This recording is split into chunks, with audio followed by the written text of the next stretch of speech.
Santo anjo do Senhor, meu zeloso guardador, se a ti me confiou a piedade divina, sempre me rege, me guarde, me governe, me ilumine. Amém.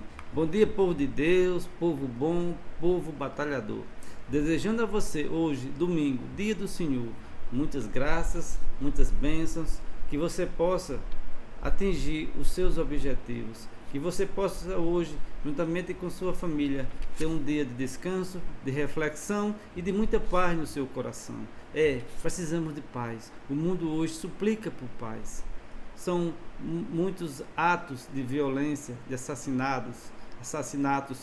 São pessoas que estão procurando cada vez mais um refúgio de paz. E muitas pessoas estão fugindo para o sítio, para as suas chácaras, para os lugares mais isolados. Mas isso tudo é importante. Mas se você não tiver paz interior, não tiver a sua alma tranquilizada, o seu espírito focado em Deus, a paz não vai lhe acompanhar, esteja aonde você estiver. É preciso que a gente possa se desvencilhar dos enganos do mundo, das perdições, das preocupações diárias, porque sabemos que nós não podemos resolver tudo. Temos que entregar tudo na mão de Deus e fazer a nossa parte, que é joelho no chão e oração. Agir com sabedoria, agir com os ensinamentos de Cristo. Vivemos num mundo conturbado, cheio de maus pessoas, de pessoas mal intencionadas, pessoas que ainda não se converteram, pessoas que ainda não têm no Senhor Jesus Cristo a sua fonte de sabedoria e fonte de ensinamento. Pessoas que ainda acreditam que o dinheiro é o grande chefe, que o dinheiro é o grande salvador. O dinheiro sim é importante, os bens materiais sim são importantes, mas isso tudo é secundário. O mais importante na sua vida é Deus. Como dizia Santa Teresinha, só Deus me basta. Quando você tem Deus, você tem tudo. Quando você tem Deus, os problemas ficam deste tamanho. Mas quando você está longe de Deus, longe da palavra, seus problemas se tornam cada dia maiores. E aí vem as frustrações, as depressões, as tristezas e a falta de fé. Tudo isso causado pela nossa distância do Criador. E o evangelho de hoje, nesse domingo abençoado, o evangelho de Marcos, capítulo 10, versos de 46 a 52. Proclamação do evangelho de Jesus Cristo, segundo Marcos. Glória a vós, Senhor. Naquele tempo, Jesus saiu de Jericó junto com seus discípulos e uma grande multidão. O filho de Timeu, Bartimeu, cego e mendigo, estava sentado à beira do caminho, quando ouviu dizer que Jesus, o Nazareno, estava passando. Começou a gritar: Jesus, filho de Davi, tem piedade de mim. Muitos o repreendiam para que se calasse, mas ele gritava mais alto: Filho de Davi, tem piedade de mim. Então Jesus parou e disse: Chame-o. Eles o chamaram e disseram: Coragem, levanta-te, Jesus te chama. O cego jogou o manto, deu um pulo e foi até Jesus. Então Jesus lhe perguntou: O que queres que eu te faça? O cego respondeu: Mestre, que eu veja. Jesus diz: Vai, a tua fé te curou. No mesmo instante, ele recuperou a vista e seguia Jesus pelo caminho. Palavra da salvação, glória a vós, Senhor. Então vejam, meus irmãos e minhas irmãs, que Jesus estava saindo de Jericó, se dirigindo a Jerusalém, juntamente com seus discípulos e uma grande multidão. E quem estava à beira do caminho, quem estava na sarjeta da vida? Bartimeu, um cego. E quantas vezes, meus irmãos e minhas irmãs, temos olhos perfeitos, temos uma visão boa, temos tudo direitinho, mas estamos também cegos. Não estamos vendo quem é que pode salvar a nossa alma. Estamos cegos pelos bens materiais, cegos pelas coisas que nos encantam aqui nesse mundo, mas nossa cegueira é tão grande que nós não vemos a verdadeira visão, que é o Senhor Jesus Cristo, a nossa salvação. E o cego começa a gritar: Jesus, filho de Davi, tem piedade de mim.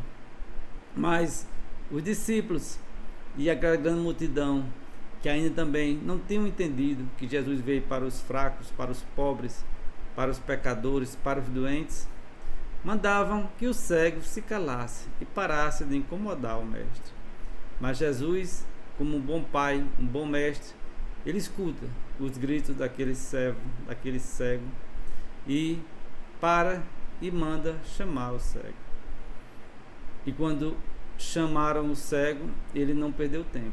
O Evangelho diz que ele deu um grande pulo e foi ao encontro de Jesus. Isso é importante, porque devemos analisar cada frase, cada palavra desse Evangelho. Quantas vezes nós aqui somos chamados, somos convidados, somos empurrados para a palavra, mas nós não temos coragem de dar um grande pulo. Nós ficamos sempre na sarjeta da vida, ficamos sempre nas beiradas da sociedade, ficamos sempre escondidos porque estamos sem coragem de enfrentar a verdadeira verdade que é Jesus Cristo. Aquele cego foi ao contrário. Apesar dele estar mendigando, dele estar na sarjeta da vida, à margem da sociedade, ele aproveitou a oportunidade e foi ao encontro de Jesus. Mas percebam que antes dele ir, ele largou o manto. Aquele manto era tudo o que ele tinha. O Evangelho diz que ele era mendigo. Além de cego, era mendigo. Ele não tinha recurso. E ele largou tudo o que tinha para ir ao encontro de Jesus. Quantas vezes, meus irmãos e minhas irmãs, nós não temos coragem de largar o trabalho durante uma hora ou um dia para irmos também ao encontro de Jesus? Alegamos que não temos tempo, alegamos que isso é para aposentados, para os idosos. Não para mim, que sou jovem, que estou no auge da vida. Não, isso era para os velhinhos, para as velhinhas, aquelas beatas, aqueles beatos que ficam lá na igreja de dia e noite. Já vi alguns jovens chamar até essas pessoas de Papa Hoste. São várias piadas que inventam contra aqueles que seguem, que procuram a Jesus. Esse cego, ele deu um grande pulo, largou tudo o que tinha, que era o seu manto. Nós sabemos que na região de Jerusalém, ali, Jericó para Jerusalém, é um calor muito grande durante o dia e um frio intenso à noite. Então esse cego usava o manto para se proteger do frio. Mas ele largou tudo. E Jesus pergunta a ele: o que tu queres que eu faça por ti? Jesus sabia o que ele queria, mas Jesus quer ouvir da boca dele e também da nossa boca o que é que você quer que eu faça por você. Jesus é esse cavalheiro respeitador que nos dá a oportunidade de nos arrependermos, de nos convertermos. Mas ele fica esperando a nossa decisão. Ele não impõe nada. Jesus só propõe. Jesus não impõe, não exige, não obriga ninguém. Ele nos dá sempre o livre-arbítrio. Podemos fazer e irmos para onde nós quisermos. Mas temos sempre que aceitar a nossa colheita daquilo que nós plantamos. E esse cego diz a Jesus: eu quero ver, somente isso. E Jesus diz de imediato: a tua fé te curou. Porque Jesus também age pela fé e coragem. Aquele cego, além de fé, tinha coragem, porque ele via uma grande multidão, discípulos, pessoas ali importantes que estavam com Jesus, mandando ele calar a boca. E quantas vezes nós também calamos a boca quando pessoas importantes de status na sociedade nos mandam calar a boca? Temos que ter coragem de agir como cristãos verdadeiros e falar, denunciar, procurar os nossos direitos. Aquele cego fez isso. E depois que ele foi curado, o Evangelho termina dizendo que ele seguia Jesus por todos os lugares. Isso quer dizer que ele estava onde Jesus estava fisicamente? Não. Em algumas vezes sim, outras não. Ele seguia Jesus nos seus ensinamentos, nas suas palavras.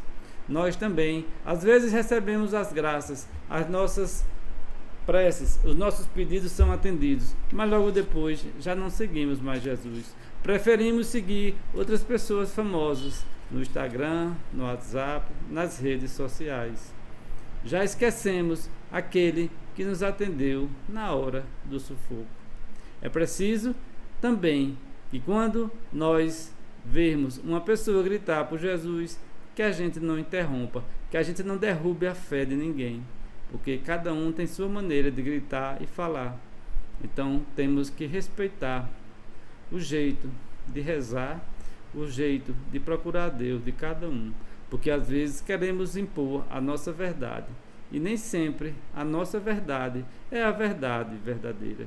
Que você possa refletir sobre o Evangelho de hoje e, juntamente com sua família, nesse domingo abençoado, gritar: Jesus, Filho de Davi, tem piedade de mim.